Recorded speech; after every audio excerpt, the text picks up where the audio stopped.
Okay, let's talk about causes of CoQ10 deficiency. What might contribute to your levels being low? Now, I showed you a research study earlier on statin medications. These are the drugs that lower cholesterol. And so if you're on a statin, just know your CoQ10 is being blocked. It's being depleted. And we'll talk more about that here in a minute. Aging. There are a number of genetic mutations that can occur. Remember, your body can make its own CoQ10, but if you have certain genetic mutations, that process can be blocked and you can develop. These genetic mutations typically is shown early in life, not later in life. So we don't see the elderly developing major CoQ10 deficiency as a result of genetic mutations. This is usually found in childhood. We got other chronic diseases, especially chronic diseases where people have multiple medications, what we would call polypharmacy, where you're on more than one medication. Many of these drugs actually block or inhibit CoQ10's effectiveness or function. Oxidative stress. So if you've got behaviors of oxidative stress, what would that be? That would be poor diet, which we talk about up here, but it would also be processed foods are highly oxidative. Seed oils, smoking causes oxidative stress, alcohol consumption.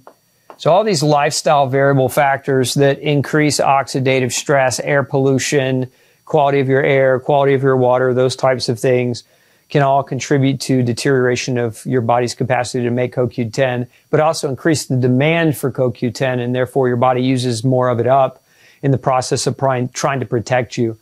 Mitochondrial disorders, as well as increased metabolic demand. Now let's check out,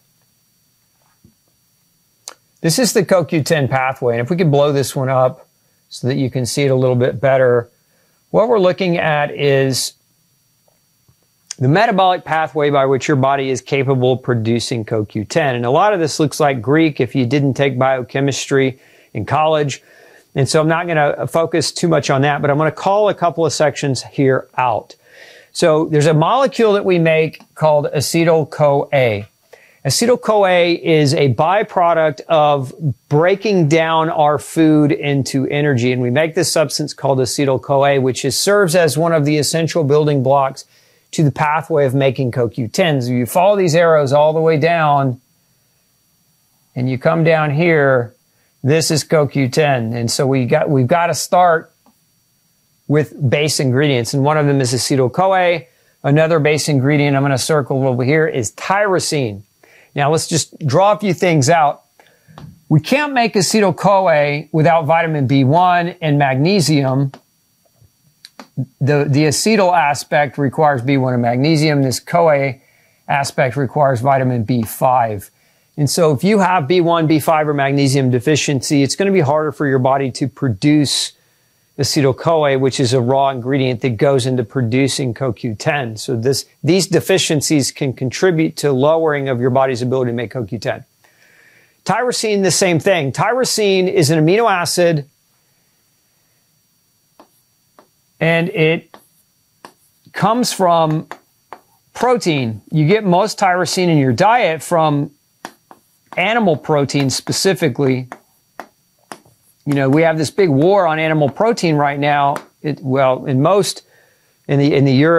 European Union as well as in the U.S., everybody, all the nutritionists and the governmental entities are saying animal protein will kill you and it will kill the planet and you should avoid it and don't eat it. And what really, in effect, you're going to do in part is you're going to create tyrosine deficiencies that deplete your ability to make CoQ10. But beyond that, animal protein is also a food source of CoQ10. Remember, you can eat CoQ10 in its form in food, and we'll talk about food sources of CoQ10 here in just a minute. But predominantly, it's animal meat is where it's at, and you also need that animal meat to have tyrosine. So if you don't have adequate tyrosine coming into your diet, you're also going to potentially have a blockage in your body's ability to produce CoQ10. Now, in this pathway, you also require vitamin B6. So you notice that B vitamins play a pretty critical role in your ability to make CoQ10. B1, B5, B6, as well as magnesium and tyrosine So if you understand that and you're eating those foods that contain those nutrients, great. You might also consider checking out some of my crash courses on these nutrients. I've got crash courses on each one that you can check out, but it's important that you understand how CoQ10 is produced if you're going to understand how we can develop deficiency. Now let's talk about medications that deplete CoQ10. And so this is a list of some of those drugs. As we've mentioned this one a couple of times, statin medications, definitely probably the most well-known and the most well-researched class of medicines that we know can block CoQ10. But a lot of you are on blood pressure medicine. Now, what did we just say a minute ago? We said that CoQ10 supplementation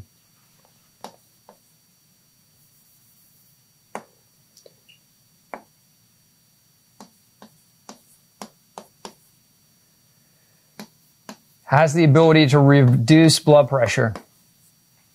Okay, now what I just showed you is that blood pressure medicines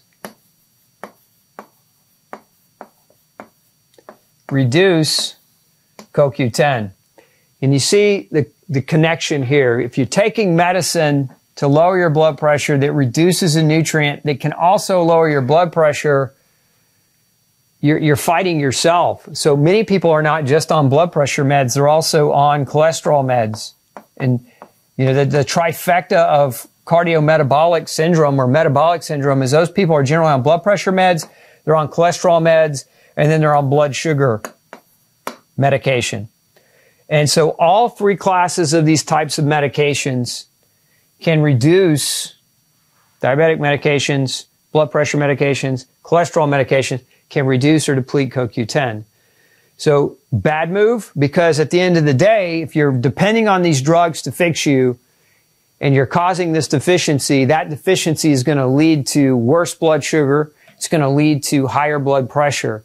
So it's going to create the very diseases that you're trying to treat and prevent. We also know that antidepressant medications can deplete CoQ10. We know that antacids can deplete CoQ10 as well. So if you're taking drugs that block stomach acid, and we know blood thinners. So if you're on any of these types of medications, you need to talk to your doctor about whether or not CoQ10 is right for you. Wink, wink. Additionally, there's one other I want to add to this list, and that's estrogen.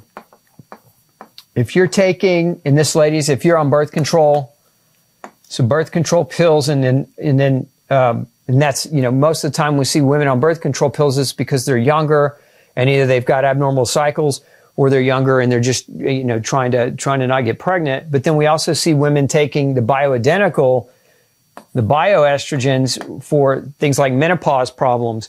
And so if you're it doesn't matter which one, we know that higher doses of estrogen will reduce CoQ10. And this has been shown in research studies. So again, if you're on them, I'm not trying to tell you to get off your medicines here. What I'm trying to tell you is if you're on any of these drugs, you need to maybe consider CoQ10 supplementation to offset the side effect of what that drug can do to your CoQ10 levels. Because CoQ10 deficiency is no joke. It will really have a major impact on your overall health.